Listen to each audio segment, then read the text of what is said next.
भगवान शिव जो हैं भोले हैं बेचारे, भोले भोलेनाथ, बेचारे पशुपतिनाथ, मेरे आराध्य। आपके भी आराध्य हैं तो बिल्कुल कमेंट सेक्शन में जाके बताना कि आप भगवान शिव को अगर मानते हो तो क्यों मानते हो, और आखिर ऐसी क्या खूबी है जो भगवान शिव की आपको अच्छी लगती है। मैं बताता हूँ आपको मुझे क्या पसंद है।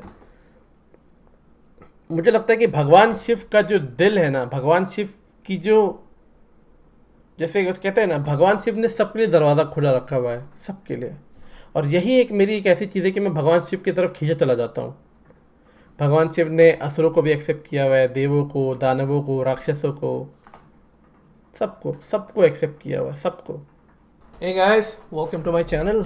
My name is Atif Iqbal और आज मैं रिएक्शन देने वाला हूँ व्हाट इज़ ओम बाय जय भोलेनाथ शिव शंकर। मैं उनका बहुत बड़ा भक्त हूँ और मुझे किसी को प्रूफ देने की ज़रूरत नहीं है कि मैं मुस्लिम होकर इतना बड़ा भक्त क्यों हूँ। अगर कोई मुस्लिम कहेगा और कोई हिंदू कहेगा कि अगर तुम इतने बड़े भक्त हो तो इस्लाम छोड़ दो, ना मुझे आपको सफाई देने की ज़रूरत है और ना ही मुझे उन लोगों को सफाई देने की ज़रूरत है जो कहते हैं कि तुम मुस्लिम नहीं हो। जो लोग कहते हैं कि तुम हिंदू हो तो उसका प्रमाण दो, और लोग कहते हैं कि तुम मुस्लिम हो तो उसका प्रमाण दो। भैया मुझे नहीं देना, मुझे आप में से दोनों में से किसी को नहीं देना। आपको क्या लगता है कि मैं क्यों रहता हूँ यहाँ पे? क्योंकि मुझे यहाँ पे किसी को प्रमाण नहीं देना पड़ता कि मैं हिंदू हूँ, मुस्लिम हूँ, क्रिश्चियन हूँ, क्या हूँ क्या हूँ। Nobody cares, nobody gives a shit. इसलिए मैं यहाँ बड़ी शांति से रहता हूँ। ये मेंटालिटी बहुत अलग है कि अगर आप हिंदुस्तानी हो तो क्यों, अगर आप मुस्लिम हो तो क्यों, अगर आप मुस्लिम हो के हिंदू इतना अप्रिशिएट करते हो तो क्यों करते हो। इसका कोई रीज़न नहीं है। मेरे दिल में जगह है, जगह है। मैं अपने दिल ज़िंदगी में, मैं अपनी लाइफ में भगवान शिव से ज़्यादा किसी को नहीं मानता। ठीक है, ये सच बात है। आपको मानना है मानो, नहीं मानना है मत मानो। मैं आपकी एक्सेप्टेंस के लिए बैठा भी नहीं हूँ यहाँ पे। जो बात है, अगर आपको डिसलाइक करना है गो अहेड, डिसलाइक का बटन है वहाँ पे, आप जाके आराम से कर दो। और जितने भी पाकिस्तान के लोग हैं या इंडिया के मेरे मुस्लिम भाई बहन हैं,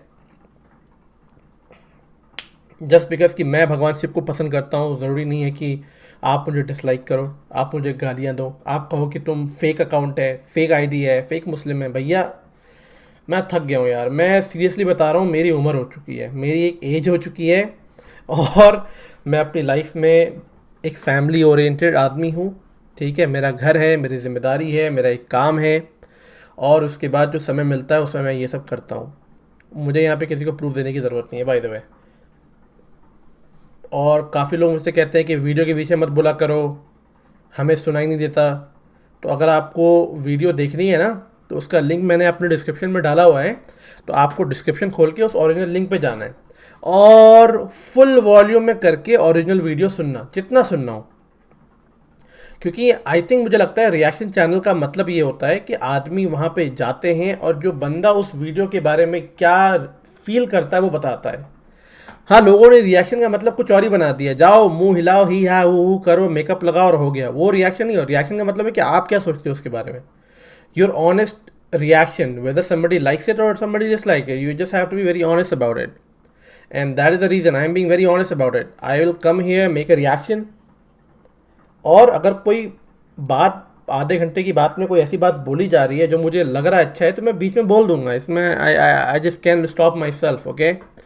और अगर आप ढंग से बोलोगे तो बहुत अच्छा लगेगा, अगर आप बदतमीज़ी से बोलोगे तो क्या करूँगा, सीधा मैं ब्लॉक ही कर दूंगा आपको एट दी एंड में।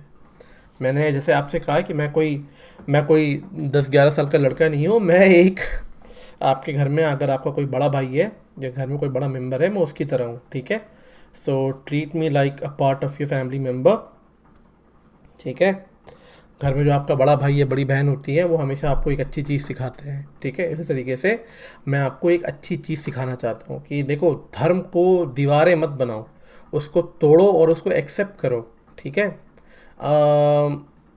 मैं बस यही कहना चाहता हूँ। मेरे ज़िंदगी में भगवान शिव और कर्ण की जगह जो है बहुत बहुत ऊंचे स्तर पे है। और क्यों है? जब मैं छोटा था तो मैंने बहुत पढ़ा।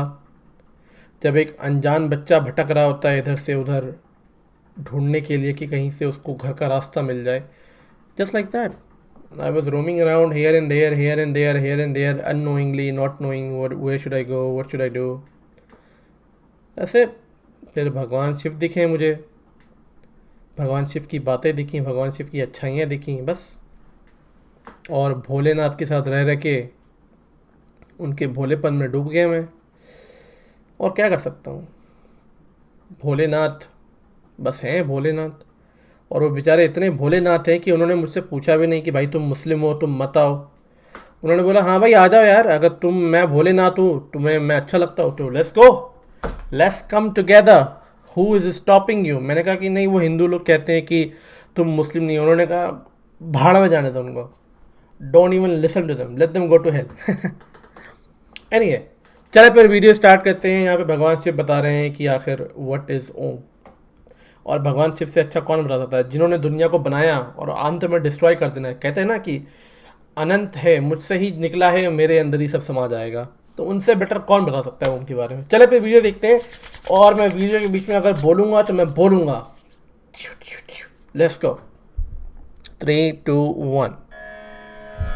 अच्छा लगे तो चैनल ज़रूर सब्सक्राइब करना, लाइक करना, ताकि पाकिस्तानी लोगों के डिसलाइक को आप ओवरवेट कर सको। ठीक है, बहुत पाकिस्तान के लोग डिसलाइक मारते हैं, बहुत ज़्यादा। जिसमें समस्त ब्रह्मांड समाया हुआ है। ओम जो हिंदुओं का सर्वाधिक पवित्र शब्द तथा ईश्वर का वाचक है।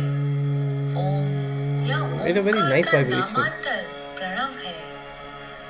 ओम के उच्चारण, उसकी ध्वनि से वातावरण शुद्ध हो जाता है, सकारात्मक ऊर्जा का निर्माण होता है, पवित्र वातावरण का अनुभव होता है। ओम मंत्र जाप से हम ध्यान की स्थिति में पहुंच जाते हैं, जो हमें असीम शक्ति प्रदान करती है। ओम का क्या अर्थ है जानते हैं इस वीडियो के माध्यम से। ओम एक बहुत अच्छा वाइब्रेशन देता है। बोलो आप कभी कभी बोलो ओमकारेश्वर, ओमकारेश्वर, ओमकारेश्वर। विंध्य पर्वत को एक बार ये भ्रम हो गया था कि उससे विशाल कुछ भी नहीं। देवर्षि नारद नारायण का नाम लेते लेते विंध्य पर्वत पहुंचे। देवर्षि नारद ब्रह्मदेव के बेटा है। तो विंध्य ने उनसे अपनी मन की बात कह दी। नारद ने भांप लिया कि उन्हें अहंकार के आकाश से धरती पर लाने की आवश्यकता है। अतः नारद ने उन्हें अपनी विधि से दिशा दिखाने का निर्णय लिया। उत्तम, अति उत्तम। यदि तुम्हें ऐसा प्रतीत होता है तो अति उत्तम। केवल एक समस्या है। समस्या? हाँ, ये कहने में मुझे प्रसन्नता नहीं हो रही है कदापि, किंतु सबसे विशाल पर्वत तुम नहीं हो। संभव है कि मेरा ये कथन सत्य ना हो, किंतु नहीं देवर्षि, आप सदैव सत्य ही कहते हैं। कृपया करके मुझे बताइए कि मुझसे भी अधिक विशाल पर्वत कौन सा है। मेरू पर्वत? मेरू? यदि मैं सबसे विशाल नहीं तो बन तो सकता हूं। मेरा मार्गदर्शन कीजिए, मुझे बताइए, कोई युक्ति बताइए मुझे। नारायण नारायण, मुझे आपको सत्य बताना नहीं चाहिए था। कितने व्याकुल हो गए हैं आप। आपकी दशा मुझसे देखी नहीं जा रही है। देवर्षि कृपया विलंब ना कीजिए और मुझे बताइए, इस सृष्टि का सबसे विशाल पर्वत बनने के लिए मुझे क्या करना होगा। देखिए, ये तो तभी हो सकता है जब आप पर किसी की कृपा दृष्टि हो, भक्ति मार्ग, आपको कोई वरदान प्राप्त हो। भक्ति मार्ग। बताइए, किसकी आराधना करूं मैं? भगवान शिव। मैं अवश्य करूंगा, पूरी निष्ठा से करूंगा, पूरी श्रद्धा से करूंगा। तो आप महादेव की तपस्या कीजिए, महादेव, आराधना कीजिए। महादेव के बेचारे। और इस प्रकार देवर्षि नारद ने विंध्य को महादेव की आराधना करने हेतु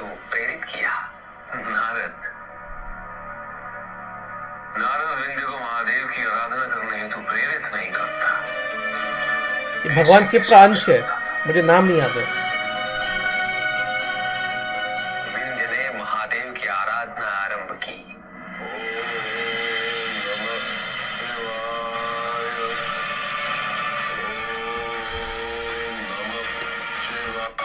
विंध्य ने महादेव की कठोर तपस्या की और महादेव प्रकट हो गए। उठो विंध्य।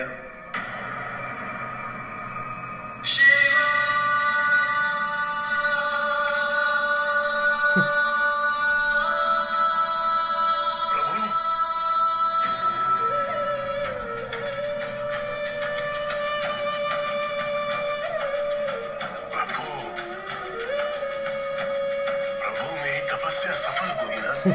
हाँ विंध्य, तुम्हारी तपस्या अवश्य सफल हुई। मांगो, मनवांछित वरदान मांगो। प्रभु, मैं आपकी कृपा से विशाल तो हूं, पर मैं सबसे विशाल बनना चाहता हूं। मेरी ऊंचाई किसी को भी प्राप्त न हो, मेरा शिखर सबसे ऊंचा हो। किंतु क्यों विंध्य? तुम तो इस संसार के सबसे विशाल पर्वतों में से एक हो। यही तो प्रभु, मैं विशाल पर्वतों में से एक नहीं, सबसे विशाल बनना घमंड, चाहता हूं। अहंकार। यदि आप मुझे ये वरदान नहीं देंगे तो कोई बात नहीं प्रभु, मैं वर्षों वर्षों तक ये तपस्या करता रहूंगा और एक न एक दिन आपको पुनः यहाँ आना ही होगा। अहंकार ऊपर से जबरदस्ती। अति उत्तम। ये हुई ना बात विंध्या।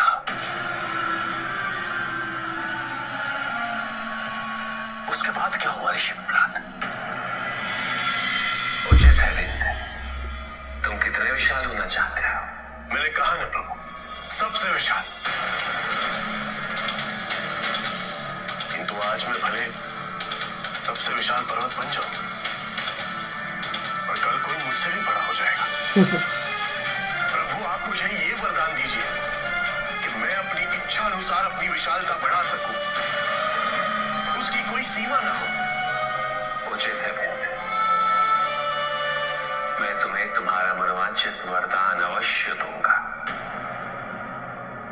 किंतु मेरा एक कथन स्मरण रखना। इस सृष्टि में सबके आकार का अपना महत्व होता है, अपनी उपयोगिता होती है। तुम्हें सुनिश्चित करना होगा विंध्य कि तुम्हारे किसी भी कृत्य से इस संसार के समक्ष कोई समस्या उत्पन्न ना हो। अवश्य प्रभु। इस संसार में एक पर्वत की विशालता से कोई संकट कैसे आ सकता है प्रभु? प्रभु, वरदान देने में अब विलंब ना कीजिए। अवश्य विंध्य, इतनी जल्दी? थोड़ा वेट कर ले यार। जैसी तुम्हारी इच्छा। तथास्तु।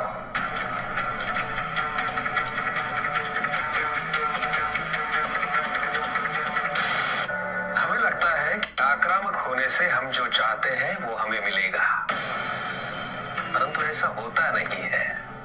अहंकारी को केवल उसका अहंकार दिखता है, सत्य नहीं। सही बात है। चाहे वो कीटक हो या पर्वत, क्या बात है। मनुष्य हो या महादानव, उसकी चेतना की विशालता का अहंकार। उसकी शरीर की विशालता से कोई संबंध नहीं होता। क्या बात है। विंध्य पर्वत ये समझ नहीं पाया, वो विशाल होता गया।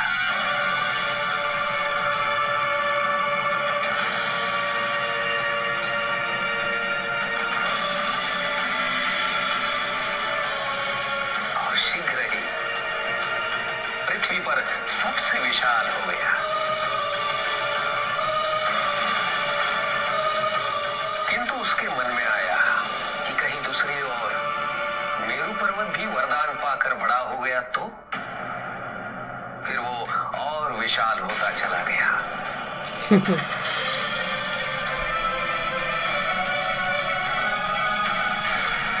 Holy shit. और अंत में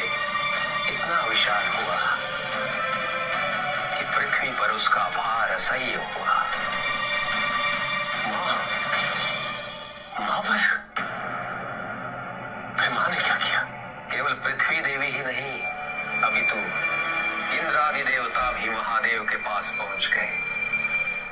प्रभु, विंध्य ने इतना विशाल रूप धारण कर लिया है कि उसके भार को सहन कर पाना हमारे लिए संभव नहीं हो पा रहा है प्रभु। शीघ्र विंध्य के लिए पृथ्वी पर कोई स्थान नहीं रहेगा। प्रभु, अब तो मुझे भी भय हो रहा है कि कहीं मैं विंध्य के शिखर से टकरा न जाऊं।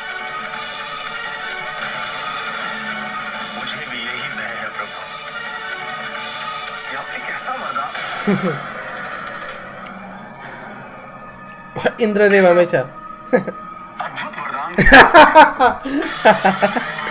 ये वरदान कितना अद्भुत है, इंद्रदेव बहुत फनी है यार। ये अवश्य ही होगा। इंद्रदेव यार, क्या यार इंद्रदेव। अब बाहर तो निकल चुका है, अब क्या होगा? इंद्रदेव को हमेशा ऐसा क्यों दिखाया जाता है? आज्ञा दीजिए प्रभु, क्या करना होगा? विंध्य को और विशाल बनना होगा।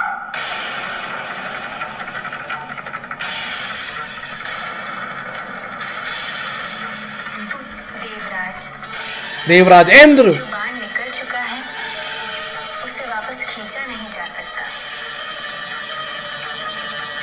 किंतु फिर भी दिशा तो दी जा सकती है।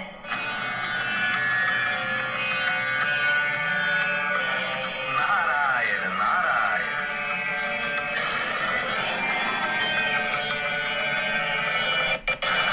होली शिट, भाई कितना बड़ा हो गया ये।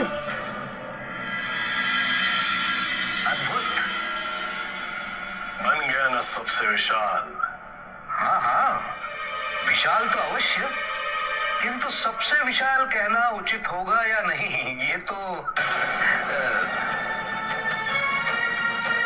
क्यों? मुझसे अधिक विशाल कौन है इस पृथ्वी पर? विंध्य, अब तुम केवल पृथ्वी पर नहीं रहे, तुम्हारी विशालता आकाश तक पहुंच गई है। इसलिए तुलना के मापदंड परिवर्तित हो गए हैं। क्या बात है, अब केवल पृथ्वी को मत देखो, सही बात है। ब्रह्मांड को देखो, देखो तो इन ग्रह नक्षत्रों को देखो, ब्रह्मांड को देखो। वो तो तुमसे विशाल है। और फिर त्रिदेव, त्रिदेव तो, और त्रिदेवों में महादेव। सब कहते हैं कि महादेव से विशाल कुछ भी नहीं है। उचित कहते हैं आप देवर्षि, मैंने तो इस पर विचार ही नहीं किया। मुझे सबसे बड़ा होना है, अहंकार। महादेव से भी विशाल। अरे अरे अरे, मेरे आराध्य से भी बड़ा, बदतमीज, बेशरम, नारायण नारायण। बेशरम आदमी है। मेरे भगवान मेरे आराध्य से बड़ा। और इस प्रकार विंध्य का आकार सबसे विशाल हो गया। फिर विंध्य ने ऊपर देखा।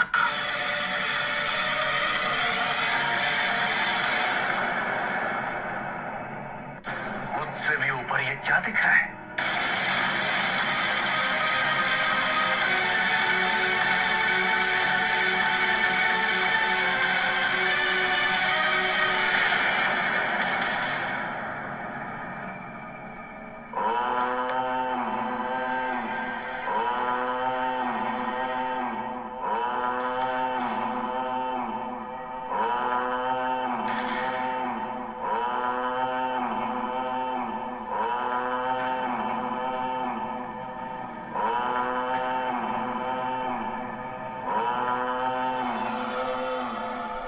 मैं तो इस रुद्राक्ष में धूल के कण समान भी नहीं हूं।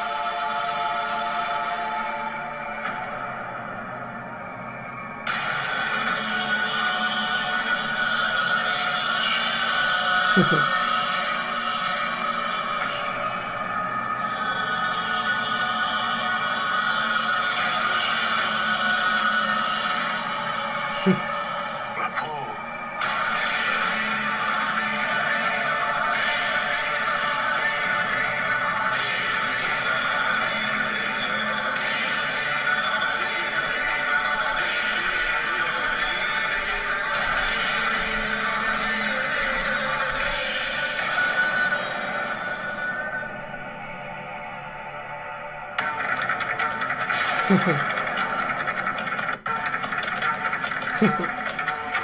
किंतु ये संभव कैसे है ऋषि पिपलाक? तुम ये कहना चाह रहे हो कि समस्त सृष्टि महादेव के रुद्राक्ष के अंदर है?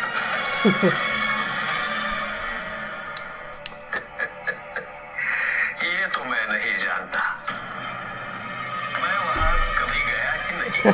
पिपलाक, तुम ये कहना चाह रहे हो कि त्रिदेवों में महादेव सबसे विशाल है? आप अभी भी नहीं समझ रहे लोहितांग। लोहितांग। आप अभी भी ब्रह्मदेव, नारायण और महादेव में भिन्नता ढूंढ रहे हैं। तीनों जबकि एक है। विंध्य ने वही देखा जो उसे उस समय देखना आवश्यक था। लोहितांग, एक और आप कह रहे हैं कि आप त्रिदेवों की पारस्परिक निर्भरता को समझ रहे हैं, परंतु क्या आप उसके अर्थ को भी समझते हैं? जिस क्षण आपको ये अर्थ ज्ञात हो जाएगा, उसी क्षण आप ये समझ जाएंगे कि विंध्य को ब्रह्मदेव, नारायण या महादेव में से कोई भी दिख सकता था। महादेव का रुद्राक्ष दिखा, परंतु उसे उस स्थान पर नारायण का सुदर्शन चक्र या ब्रह्मदेव का ब्रह्म कमल भी दिख सकता था। महत्वपूर्ण ये नहीं, महत्वपूर्ण था तो केवल इतना कि विंध्य को अपनी नगण्यता का बोध हो। क्या बात है। वही हुआ।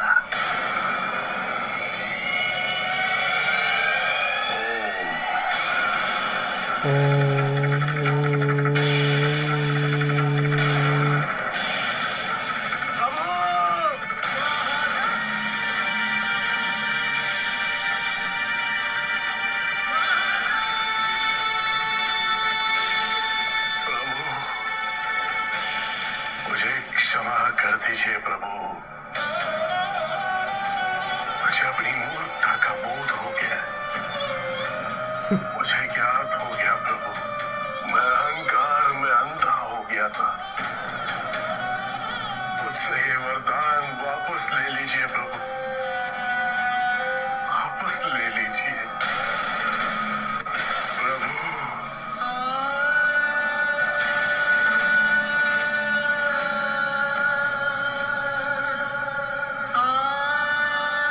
मैं धन्य हुआ प्रभु, आपने मुझ जैसे भ्रमित को दिशा प्रदान की। मैं धन्य हूं। वृंद, सुख आंतरिक होता है, संतोष आंतरिक होता है। उन्हें बाहरी तत्वों से रेखांकित और परिभाषित नहीं किया जा सकता, आकार से नहीं पाया जा सकता। आकार के आधार पर केवल अहंकार ही उत्पन्न होता है, क्या बात है। क्योंकि आकार से तुलना करने का संदर्भ प्राप्त हो जाता है। यदि तुम्हारा आकार छोटा है तो तुमसे भी छोटा कोई न कोई अवश्य होगा, क्या बात है। सही बात है। और यदि उसी प्रकार तुम विशाल हो तुमसे भी विशाल तो कहीं। तुमसे भी विशाल इस संसार में कोई न कोई अवश्य वो होगा। गेम कभी खत्म नहीं होगा, बड़ा होना है छोटा होना है। इसीलिए शरीर या आकार की तुलना करना कभी भी शाश्वत सुख का आधार नहीं बन सकता, संतोष का आधार नहीं बन सकता। मैं पथभ्रष्ट हो गया था प्रभु, केवल अब सत्य जान रहा हूं। प्रभु ऐसी दिशा दिखाइए कि पुनः कभी मैं भ्रमित न हूं। क्या ये संभव है प्रभु? तुम्हारे प्रश्न का उत्तर है ओम। ओम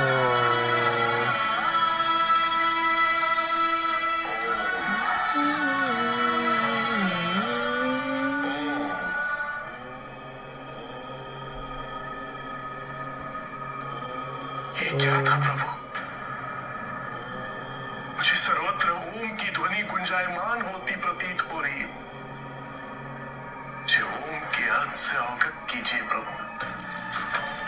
हम सब कहते हैं ओम नमः शिवाय, ओम ब्रह्मणे नमः, ओम विष्णुवे नमः। इनमें ओम क्या है प्रभु? मुझे इसका अर्थ समझाइए। ओम का शब्दार्थ नहीं, क्योंकि वस्तुतः ओम शब्द ही नहीं। शब्द सृष्टि में और सृष्टि से बने, और ये वही बता सकते हैं जो सृष्टि में है, किंतु समस्त सृष्टि ओम में है। इसलिए ओम शब्दातीत है। इसका अर्थ जाना नहीं जा सकता, केवल अनुभव किया जा सकता है। और ओम का अनुभव तभी होगा जब व्यक्ति के मन में कोई विचार, कोई इच्छा, कोई स्वप्न, कोई अपेक्षा न हो। मन पूर्णतः शांत हो, शांत स्मरण रहे विंध्य, ओम का निर्माण नहीं किया जा सकता, न किया गया है, क्योंकि सृष्टि की निर्मिति ही ओम से हुई है। प्रभु क्षमा करें, किंतु सृष्टि के आरंभ में तो केवल त्रिदेव थे। त्रिदेव और ओम पृथक नहीं है, अपितु ओम का उच्चार हम तीनों का उच्चार है। ओम के उच्चार से सभी त्रुटियां, मानसिक विकृतियां और बंधन का अंत हो सकता है। इसलिए हम तीनों से पूर्व ओम का उच्चार किया जाता है। सच्चे मन और एकाग्रता से यदि ओम का उच्चार किया जाए तो हम तीनों की अनुभूति एक साथ एक स्थान पर हो सकती है।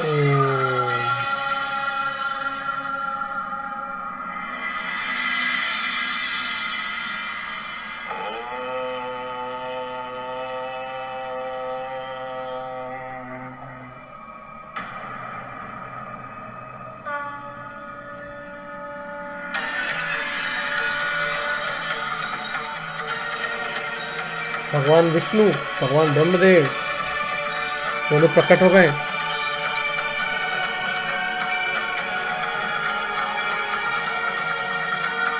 प्रभु, प्रभु एक और कृपा कर दीजिए। मेरी प्रार्थना है कि आप यहाँ एक शिवलिंग स्थापन करें और सदैव यहाँ उपस्थित रहें और मुझ जैसे भ्रमितों का मार्गदर्शन करें।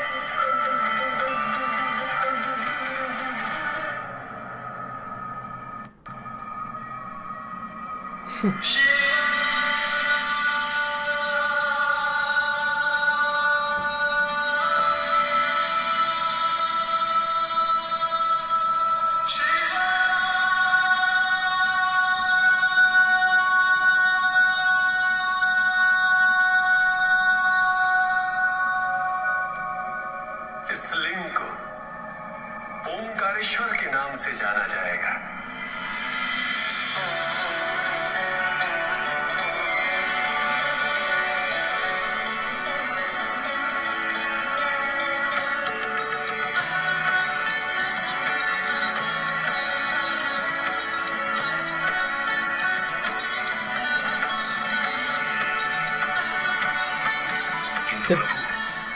ओंकार की प्रबलता गृहस्थ के लिए अत्यंत तीव्र है।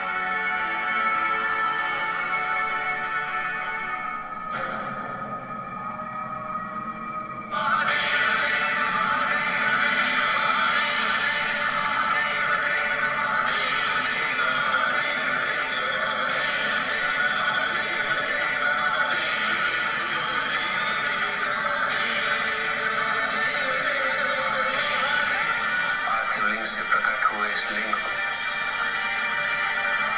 अमलेश्वर के नाम से जाना जाएगा। दूसरे को संतुलित रखेंगे। और जो भी यहाँ आएंगे उनकी ऊर्जाएं भी इन दोनों लिंगों के दर्शन से संतुलित होंगी। ओम मंत्र का नियमित जाप करें और अद्भुत शक्ति अपने अंदर समाहित करें। ओम नमः शिवाय। ओम नमः शिवाय। तो वीडियो ख़त्म हो गई है। जैसे कि मैंने आपसे कहा था कि भगवान शिव को मैं बहुत ज़्यादा मानता हूँ। भगवान शिव मेरे आराध्य हैं। क्यों है मुझे नहीं बताना भाई आपको, आप चाहे कमेंट करते रहो, आई वोंट टेल यू। मैं भगवान शिव को बहुत ज़्यादा मानता हूँ। मैंने हमेशा दो चीज़ बड़ी नोटिस करी है हमेशा। एक तो लोग अहंकार में आके ऐसे ऐसे वरदान मांगते हैं कि मुझे ये कर दो। एक था कि एक ने, क्या तो असुर का नाम था, जिसने कहा था कि तन्नासुर पता नहीं क्या, कि वो अगर जिसके हाथ पे, जिसके सर पे हाथ रख देगा, जिसको छू लेगा ना, वो जो है भस्म हो जाएगा, राख बन जाएगा। तो वो भगवान शिव के पीछे दौड़ता है उनके सर पे हाथ रखने के लिए। तो फिर भगवान विष्णु जो है मोहिनी का अवतार लेते हैं और फिर डांस करते हैं। तो मोहिनी कहती हैं, भगवान विष्णु की अवतार होती है, कि जैसे जैसे मैं स्टेप कर रहा होता है तो वो ऐसे करते हैं, तो वो ऐसे सर पे अपने हाथ रखता है, खुद ही भस्म हो जाता है। तो ये सच बात है, ताकि पढ़ लेना इसको अगर मैं गलत कह रहा हूँ तो। तो ये है। बहुत अच्छी मोरल ऑफ द स्टोरी थी कि अहंकार, क्या अहंकार, बड़ा होना है। आपसे बड़ा कोई ना कोई होगा इधर लाइफ में। आप किससे बड़ा होना चाहते हो? आपसे बड़ा आपके मोहल्ले में कोई होगा, मोहल्ले से बड़ा आपके सिटी में कोई होगा, उससे बड़ा कोई आपके शहर में कोई होगा, स्टेट में होगा, फिर कंट्री में होगा। There is always going to be bigger person than you. क्या करोगे? और आपसे छोटा हमेशा रहेगा। तो ये बड़े और छोटे की जो गेम है ना, इसको नहीं खेलना ज़्यादा बेटर है। क्या करना है बड़े होके? भगवान शिव को देखो, भगवान शिव से कोई बड़ा है क्या? जिनको देव नहीं कहा जाता है, उनको देवों का देव महादेव कहा जाता है। उनको जो महादेव, जिनके पास सब कुछ है, जो कहते हैं ना मुझे किसी चीज़ का मोह है और ना ही मुझे किसी चीज़ की, मुझे उसका है कि कोई मेरी बदनामी करेगा तो मुझे बुरा लगेगा, वो इन सब चीज़ों से दूर हैं। भगवान शिव कहाँ रहते हैं? महल में रहते हैं? वैकुंठ में रहते हैं? नहीं। ब्रह्मलोक में रहते हैं? नहीं। कैलाश में रहते हैं। कैलाश में क्या पहनते हैं भगवान महादेव? क्या पहनते हैं? अच्छे अच्छे वस्त्र पहनते हैं, सोने के स्वर्ण पहनते हैं? नहीं। जो जानवर मर जाता है, ख़त्म हो जाता है, उसकी खाल उखाड़ के पहनते हैं। ऐसा नहीं। अच्छा, यहाँ पे दो चीज़ समझनी है। जो अनपढ़ लोग हैं वो कहेंगे कि अरे भगवान शिव तो जानवर का खाल पहनते हैं मार के। नहीं। जो जानवर मर जाता है, जिसका कोई यूज़ नहीं होता, उसका खाल पहनते हैं। कोई आपने देखा स्वर्ण पहनते हुए? नहीं पहनते हुए। उनकी जो स्माइल है वही उनका स्वर्ण है, जो उनका भोलापन है वही उनके कवच हैं, वही उनका सिंहासन है, वही उनके कपड़े हैं। तो बेचारे बड़े, मैंने कहा ना, भगवान शिव की बहुत सारी चीज़ें मानने की, बहुत सारी चीज़ें। उनका लाइफस्टाइल, इतने बड़े होके भी डाउन टू अर्थ, इतने बड़े होके, है ना। भगवान विष्णु जो होते हैं वो शीश नाग के ऊपर सोते हैं, है ना। मैं झूठ बोल रहा हूँ? भगवान विष्णु जो होते हैं वो शीशनाग के ऊपर ऐसे लेटे होते हैं, है ना। पर भगवान शिव ने क्या करा हुआ है? वासुकी को अपने गर्दन पे रखा हुआ है। सो भगवान वासुकी महादेव के गर्दन में बैठते हैं, वास करते हैं, वो आराम करते हैं। और वह भगवान विष्णु क्या करते हैं? वो शीशनाग पे आराम करते हैं। क्या फ़र्क है ना। बहुत, मुझे लगता है कि भगवान शिव बहुत भोले हैं। भगवान विष्णु को बहुत सारी चीज़ें चढ़ाई जाती हैं, ब्रह्मदेव को भी। ब्रह्मदेव की तो पूजा नहीं होती, पर भगवान शिव जो हैं उनको क्या चढ़ाया जाता है पता है क्या? दूध नहीं, बेलपत्र। भगवान शिव ने खुद ही कहा कि मुझे बेलपत्र सबसे प्रिय है। बेलपत्र जो डालेगा उसकी मैं मनोकामना पूरी कर देता हूँ। ये सच बात है। मैं गलत बोल रहा हूँ तो बताना मुझे। If I am wrong please tell me in the comment section. तो भगवान शिव जो है ना, भगवान शिव जो हैं बहुत अच्छे, सबसे अच्छे हैं। जब नंदी को कोई हमला कर देता है, देव असुर में लड़ाइयाँ होती हैं, और उस चक्कर में ना नंदी की बेचारे, शायद आई थिंक भगवान इंद्र जो होते हैं वज्र मार देते हैं, कुछ कर देते हैं नंदी को। तो भगवान शिव कहते हैं कि साला ये जो स्वर्ग के लिए लड़ाई हो रही है ना, स्वर्ग में कौन रहेगा? साला एक तीर मार के स्वर्ग ही डिस्ट्रॉय कर दूंगा। सोचो, नंदी के लिए। पता नहीं यार, लोग इतने गधे होते हैं, मतलब इतनी इतनी तपस्या, लोग पता तपस्या ऐसी नहीं होती थी कि 1-2 दिन की, साला मैं 4 घंटे आप मेडिटेट नहीं करो, आप क्या मैं ना कर पाऊँ। लोग कई कई हज़ार साल 100-100 साल तक मेडिटेट कर रहे हैं, तब जाके तपस्या पूरी होती थी। और तपस्या पूरी होने के बाद क्या कहते हैं, भगवान मुझे बहुत विशाल बनना है, भगवान मैं ऐसा साला हाथ डालूं कि आदमी माँ बहन हो जाए आदमी की। यार कोई ढंग का मांगो यार, कोई अच्छा मांगो यार। मुझे वरदान मिले, मैं मांगू कि मैं आपके चरणों के नीचे रहना चाहता हूँ हमेशा हमेशा, पृथ्वी से दुनिया जब खत्म हो जाए मैं फिर भी आपके चरणों के नीचे रहना चाहता हूँ, और कहीं नहीं। और क्या, लोग कैसे अनडिशन्ड वरदान मांगते थे कि भगवान मुझे ये करना है, मुझे वो करना है। क्या यार भगवान शिव जो हैं भोले हैं बेचारे, भोले भोलेनाथ बेचारे, पशुपतिनाथ मेरे आराध्य, आपके भी आराध्य हैं। तो बिल्कुल कमेंट सेक्शन में जाके बताना कि आप भगवान शिव को अगर मानते हो तो क्यों मानते हो, और आखिर ऐसी क्या खूबी है जो भगवान शिव की आपको अच्छी लगती है। मैं बताता हूँ आपको मुझे क्या पसंद है। मुझे लगता है कि भगवान शिव का जो दिल है ना, भगवान शिव की जो, जैसे कहते हैं ना, भगवान शिव ने सबके लिए दरवाज़ा खुला रखा हुआ है, सबके लिए। और यही एक मेरी एक ऐसी चीज़ है कि मैं भगवान शिव की तरफ खींचे चला जाता हूँ। भगवान शिव ने असुरों को भी एक्सेप्ट किया हुआ है, देवों को, दानवों को, राक्षसों को, सबको सबको एक्सेप्ट किया हुआ है, सबको। अगर एक जगह रामायण में सबसे बड़ा विलन रावण दिखा जाता है, तो अगर भगवान शिव की आप गाथाएं पढ़ोगे तो पता चला कि रावण जो होता है सबसे बड़ा भक्त कहलाता है, सबसे बड़ा, सबसे बड़ा। अजीब बात है ना, बहुत अजीब बात है, बहुत अच्छी कहानी है ना। तो भगवान शिव ने अपने दिल को खोल रखा है सबके लिए। तो मुझे लगता है कि सबकी जगह है तो मेरी भी कहीं ना कहीं जगह है, समझ रहे हो ना। ये एक ऐसी चीज़ है कि मैं भगवान शिव की तरफ खींचा चला जाता हूँ। आपको क्या एक ऐसी चीज़ जो उनकी तरफ खींचे चली जाती है, लॉजिकली इमोशनली, जो चीज़ें बताना मुझे, ठीक है। फिर मैं आपसे मिलता हूँ नेक्स्ट वीडियो में। आई होप कि आपको मेरा रिएक्शन अच्छा लगा हो। और जैसे मैंने बात ओम की थी, मैं ओम के बारे में ज़्यादा तो नहीं बोलना चाहता, पर मैं ये बोलना चाहता हूँ कि जब आप ओम बोलते हो बहुत अच्छा वाइब्रेशन होता है, ओम,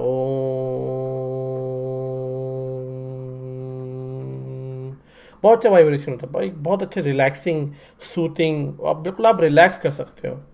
तो बहुत अच्छा मेडिटेशन भी कर सकते हो, बहुत अच्छा प्रैक्टिस है। तो ये है, एज ऑलवेज बहुत ही अच्छी वीडियो थी। जिसने भी रिकमेंड करा है, थैंक यू सो मच आपके रिकमेंडेशन के लिए। मैं आपसे मिलता हूँ नेक्स्ट वीडियो में, तब तक के लिए अपना ध्यान रखिए।